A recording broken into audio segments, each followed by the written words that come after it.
I bet it almost felt like summer down in some parts of the state. Yep. Yeah, I think they were in the mid-80s today, and then areas like St. George at 90 again. Wow. Now, we do have a cold front coming through tomorrow that will cool things down a bit. It'll actually bring us closer to normal by the second half of the weekend.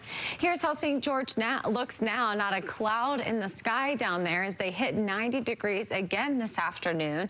Further north, we have more clouds moving through, so it's partly to mostly cloudy across the northwestern part of the state.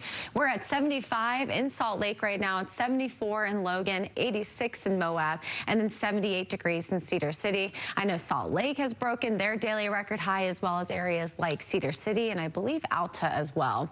High pressure is, of course, the reason for all of our quiet and record warm. This is moving to the east tonight, and this cold front will slide through, and that's why we're expecting temperatures to drop tomorrow and on Sunday. So it'll still be a very mild start tomorrow, only in the upper 50s for our lows, and the afternoon highs about 10 degrees cooler, which is what things feel like right now, in the low to mid 70s, and we'll have a mix of partly to mostly cloudy skies, still mixing in the peaks. Now, the cold front will really bring the strongest winds across the southern and the eastern part of the state tomorrow, and the cold air behind that will settle in on Sunday. So that's why we have a temperature drop into the upper 50s near 60 by Sunday for northern Utah.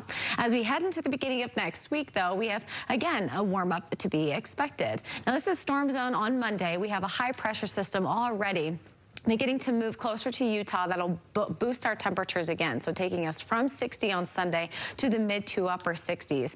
Now, through Tuesday and Wednesday, the forecast remains pretty confident that this high pressure will continue to influence us, but we will see some moisture squeak in under the high pressure system. So on Tuesday and Wednesday, we can expect to see partly cloudy skies. Now, really, the thing that changes, at least this model is hinting at, by the end of next week, we could see a pretty powerful storm system move through here. This is very far out, and there's low confidence on this, but it's the first time we're seeing the signal for some precipitation.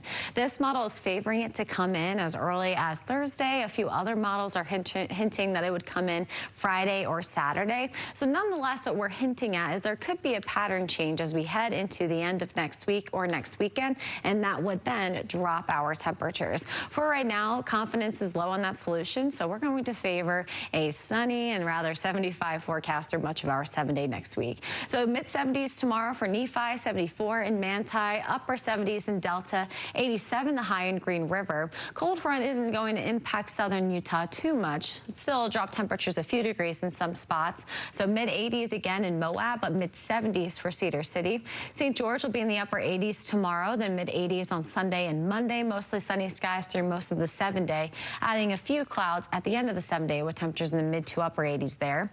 67 the high in Logan tomorrow, low 70s for Heber City, upper 80s or upper 70s near 80 for Roosevelt and Vernal. The Wasatch Front will be in the low to mid 70s tomorrow with the upper 60s in Morgan. We will drop to near 60 on Sunday.